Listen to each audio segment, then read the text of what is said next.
हरे कृष्णा। आज मैं आपको मकर संक्रांति के बारे में बतला रही हूँ। मकर संक्रांति क्यों मनाई जाती है, इसका क्या कारण है, आप सबके मन में अवश्य आता होगा। आइए जानते हैं, क्योंकि जब तक शास्त्र को पढ़ेंगे सुनेंगे नहीं तब तक कैसे समझेंगे। हमारे हर एक त्योहार का अपना महत्व है, परंतु यह एक त्योहार ऐसा है कि पूरा विश्व में इसे बड़े धूमधाम से मनाया जाता है। मकर संक्रांति क्यों मनाई जाती है, आइए आज हम जानते हैं। जब सूर्य देव शनि की राशि मकर में जाते हैं, एक राशि से यदि दूसरे राशि में जाते हैं तो उसे परिवर्तन की क्रिया जो होती है उसको संक्रांति कहते हैं। और सूर्य भगवान शनि की राशि मकर राशि में जाते हैं, इसलिए मकर संक्रांति इसे कहते हैं। मकर संक्रांति की कथा ग्रहों के राजा सूर्य देव तथा उनके पुत्र शनि देव की कथा है। ये पौराणिक कथा मैं आपके सामने प्रस्तुत कर रही हूँ, आप सुनिए। शनि देव के जन्म की कथा स्कंद पुराण के काशी खंड में भी दी गई है, जो कि मैं आपको संक्षिप्त में थोड़ा बतला रही हूँ। विश्वकर्मा की पुत्री जो थी वो संज्ञा, उनका विवाह जो है सूर्य देव के साथ हुआ था। संज्ञा जो थी वो बहुत कोमल हृदय वाली स्त्री थी, जबकि सूर्य देव बड़े प्रचंड और तेजवान पुरुष थे। इसलिए संज्ञा जो हैं बड़े कष्ट से सूर्य भगवान का तेज को सहन कर पाती थी। वे जब भी सूर्य देव के पास जाती थी तब उन्हें बड़ा ताप महसूस होता था। वह ताप सहना उनके लिए अति मुश्किल वाला काम था। बड़ा परेशान होती सूर्य देव के ताप से, परंतु वह सूर्य देव से कुछ कह भी नहीं सकती थी, क्योंकि सूर्य देव उनके पति कहीं क्रोधित ना हो जाएं, इस बात का उनका डर था। वे मन में सोचते रहती थी संज्ञा कि या तो मुझे कुछ जप तप करना चाहिए, इससे सूर्य देव जी का ताप कुछ कम हो जाए, या कि मेरा तेज बढ़ जाए तो मैं सूर्य देव का तेज जो है उसको सहन कर लूं। इस प्रकार वो मन में विचार कर रही थी। इस प्रकार वो मन मन में सोचते रहती थी और समय निकलते गया। सूर्य देव और संज्ञा से 3 संतानें उत्पन्न हुई। वे बृहस्पति, मनु और यमराज तथा यमुना जी 3 संतानें हुई। ये 3 संतानें पैदा हुई, उसके बाद भी संज्ञा हमेशा सूर्य देव के पास जाने से बहुत घबराती थी।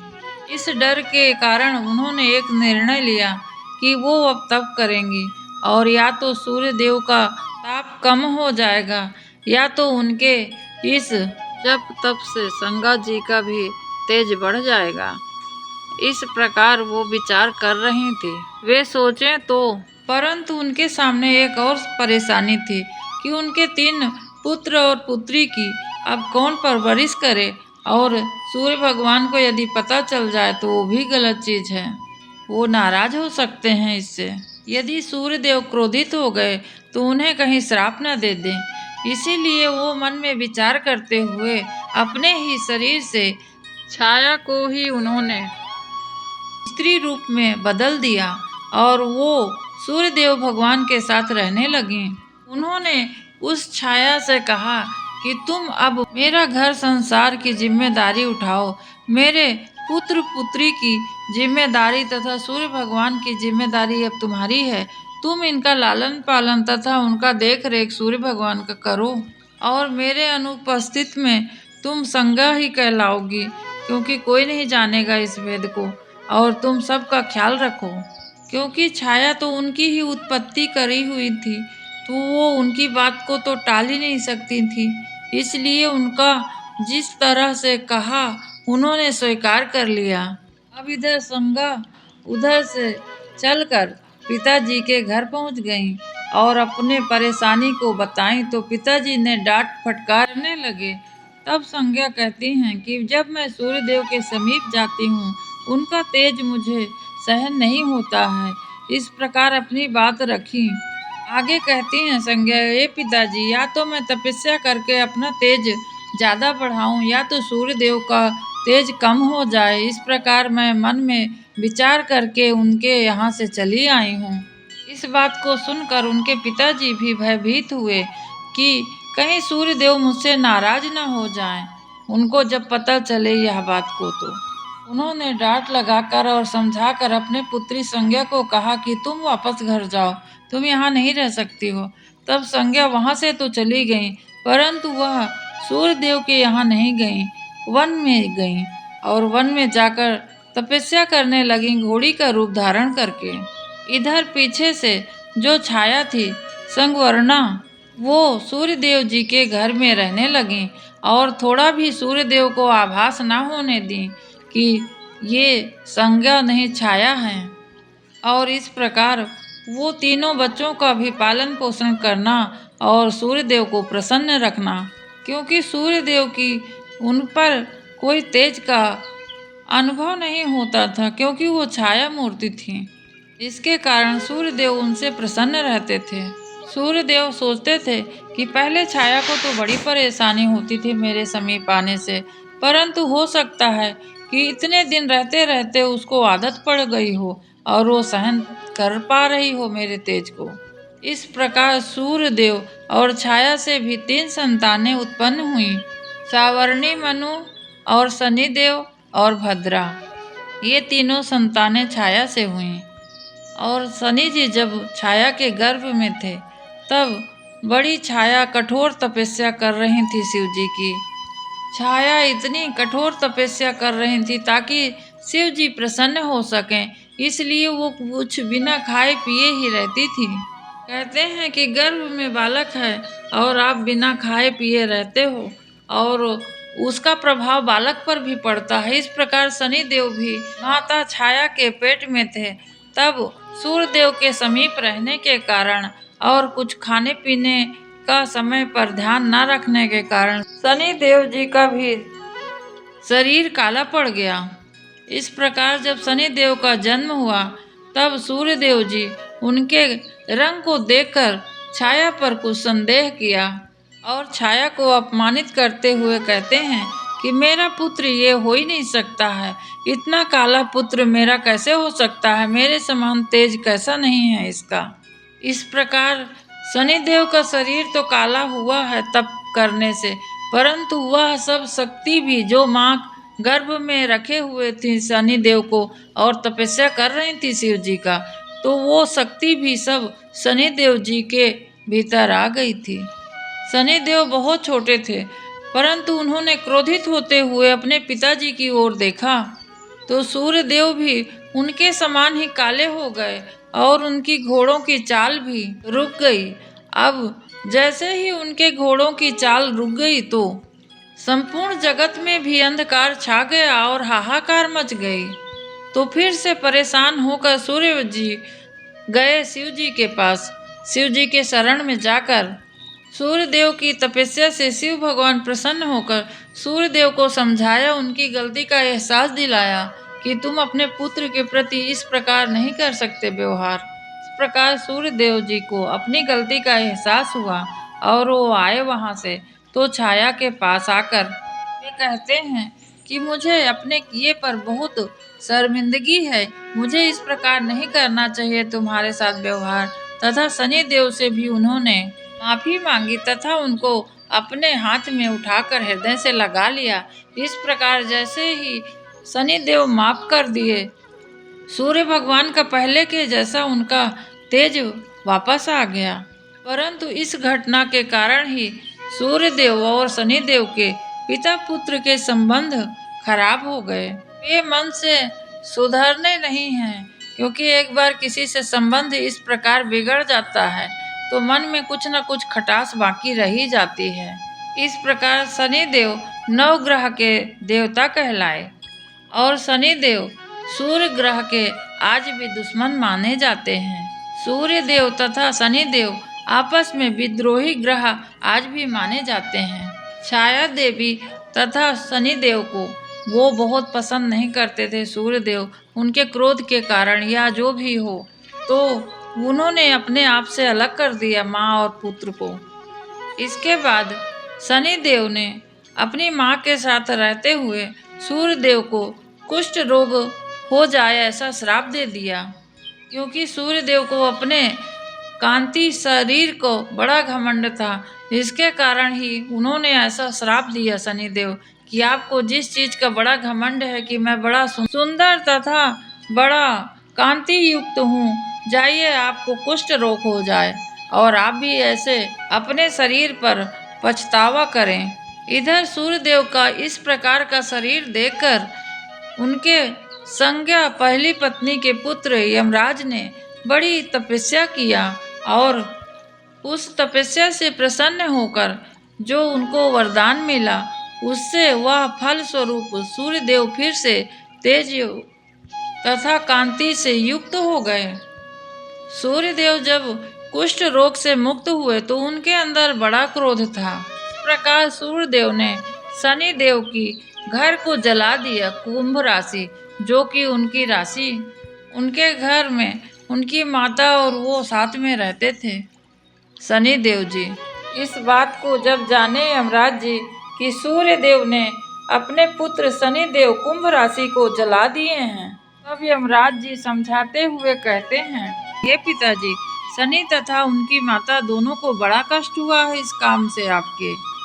वे बड़े दुखी हुए हैं, इसलिए आप उनके घर मिलने के लिए जाइए, क्योंकि आप उनसे कुछ कहेंगे और वो आपसे कुछ कहेंगे। इस प्रकार बदले की भावना बहुत ही गलत है। वो आपको श्राप देंगे, फिर आप उनको श्राप दोगे। इस तरह से पिता पुत्र का यह रिश्ता खराब ही होते जाना है। इसलिए आप उनके घर जाकर बातचीत करिए। इस बात को यमराज के सुनकर सूर्यदेव गए उनके घर मकर, क्योंकि सूर्यदेव धनु राशि से निकलकर मकर राशि में गए, इसलिए दूसरी जगह जाने की क्रिया जो होती है राशि संक्रमण होती है, इसलिए संक्रांति नाम से इसको कहा जाता है कि मकर संक्रांति। इससे पहले जब कुंभ में सारा कुछ जल गया था सूर्यदेव के कहने पर, तो वहाँ पर कुछ काले तिल बचे हुए थे और वह काले तिल को शनि देव लेकर वहाँ आ गए थे। अब जब सूर्यदेव उनके घर मकर राशि में आए तो शनि देव उनके चरण को पखार कर बड़े प्रसन्न हुए तथा पूजा अर्चन किया उनका, और जो वो तिल लेकर आए थे उसी को उनको प्रसादी मिठाई के रूप में भोग लगाया, उनका दिया उनको खाने के लिए।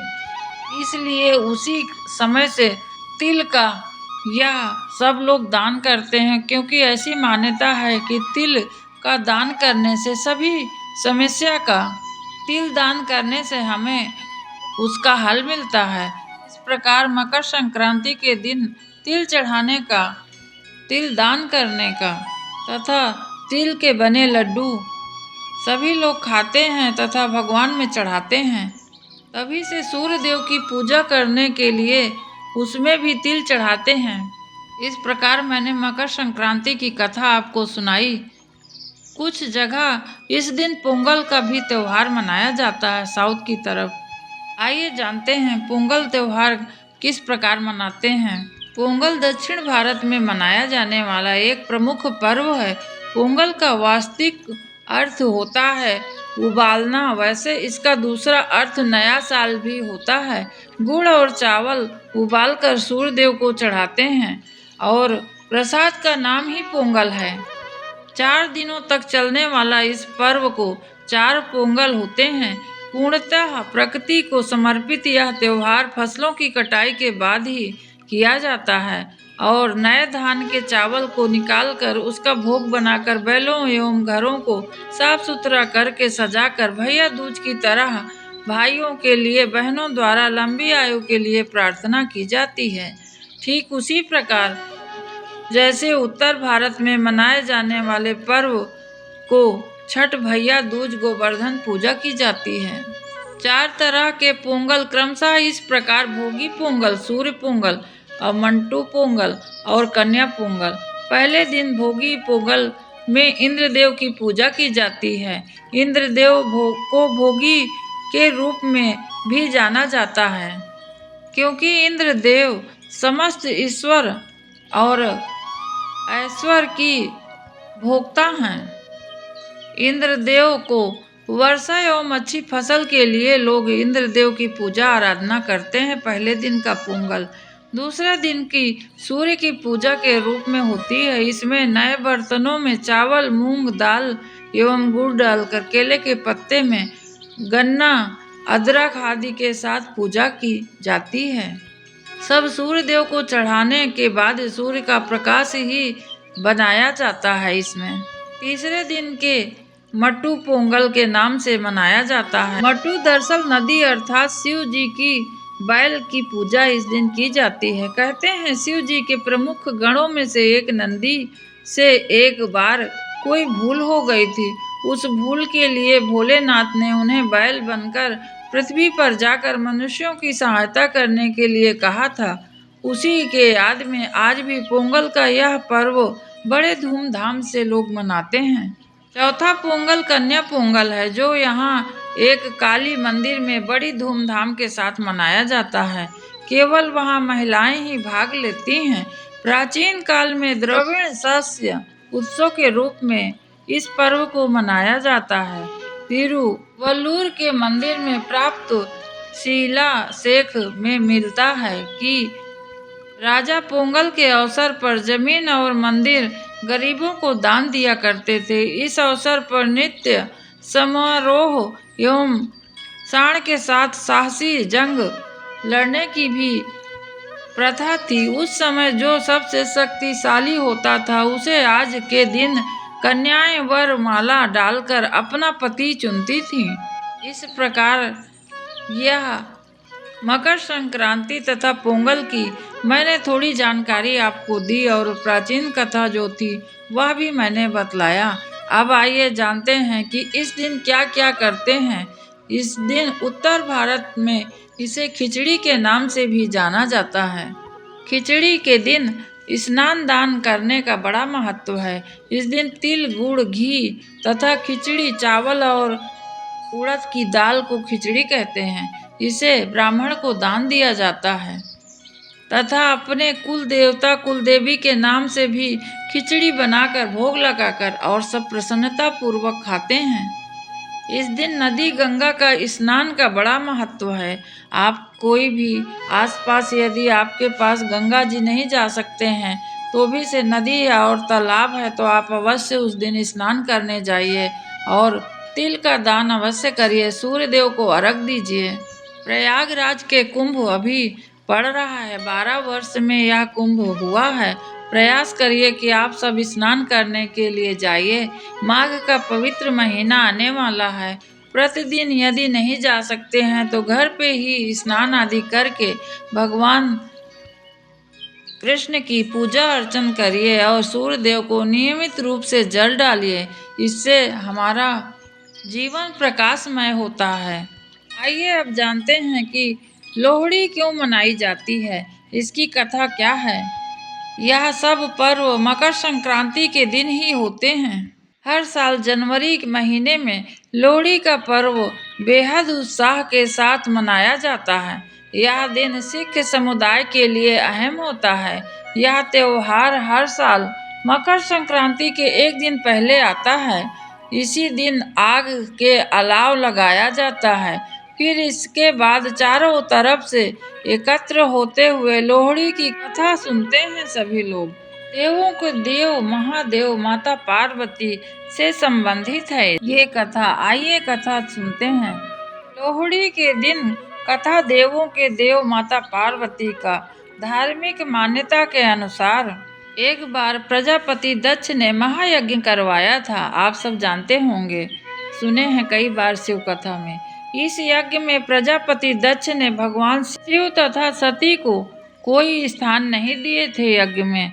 तथा इस बात को जब सुना कि मेरे पिताजी यज्ञ करवा रहे हैं तब माता सती ने उनको कहा कि मेरी इच्छा है कि मैं पिताजी के यज्ञ में सम्मिलित हूँ और उन्होंने अपनी इच्छा जाहिर की। तब शिव जी से अनुमति मांगी।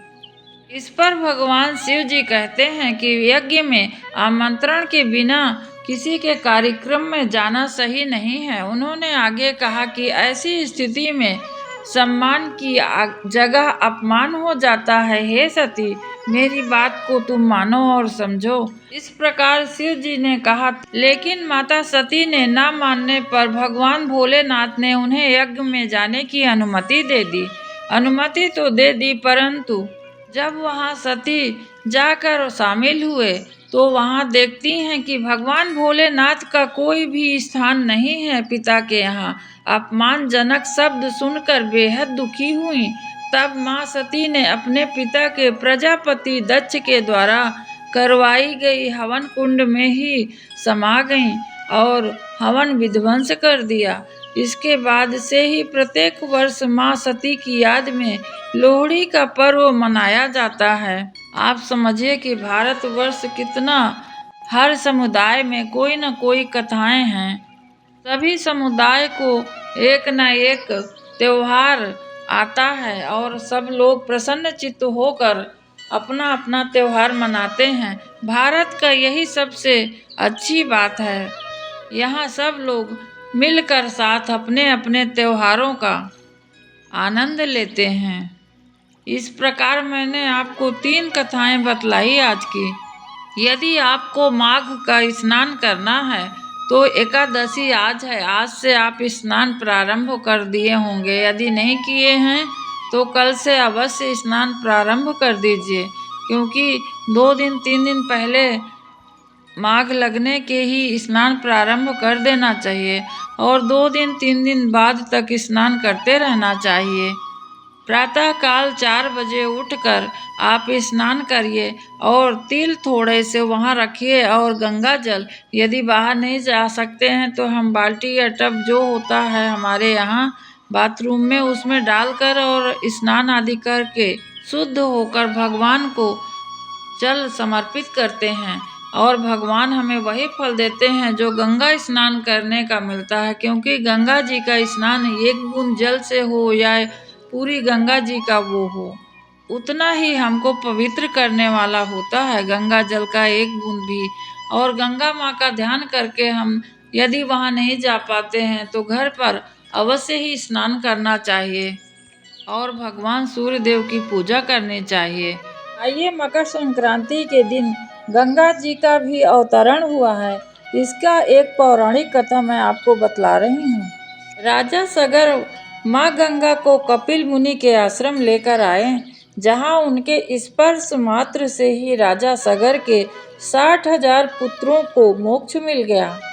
उनके पाप सब नष्ट हो गए। कहा जाता है कि जिस दिन माँ गंगा ने राजा सगर के 60,000 पुत्रों को मोक्ष प्रदान किया था, वह दिन भी मकर संक्रांति का ही दिन था। पौराणिक कथा के अनुसार प्रभावशाली कपिल मुनि उन राजा सगर के पुत्रों ने इंद्र को घोड़ा चोरी करने का झूठा आरोप लगाया था, जिससे क्रोधित होकर कपिल मुनि ने राजा सगर के 60,000 पुत्रों को भस्म कर देने का श्राप दे दिया था। और देव इंद्र के द्वारा ऋषि के माफी मांगने पर कपिल मुनि ने गुस्सा को शांत करके उन्हें माफ कर दिया था। उसके बाद कपिल मुनि ने उपाय के तौर पर बताया कि माँ गंगा को किसी भी तरह पृथ्वी पर लाना होगा। राजा सगर के पोते अंशुमान और राजा भागीरथी की अधिक तपस्या करने के बाद पृथ्वी पर माँ गंगा प्रकट हो गईं। धार्मिक मान्यता के अनुसार इसमें राजा सगर के 60,000 पुत्र को मोक्ष की प्राप्ति हुई थी।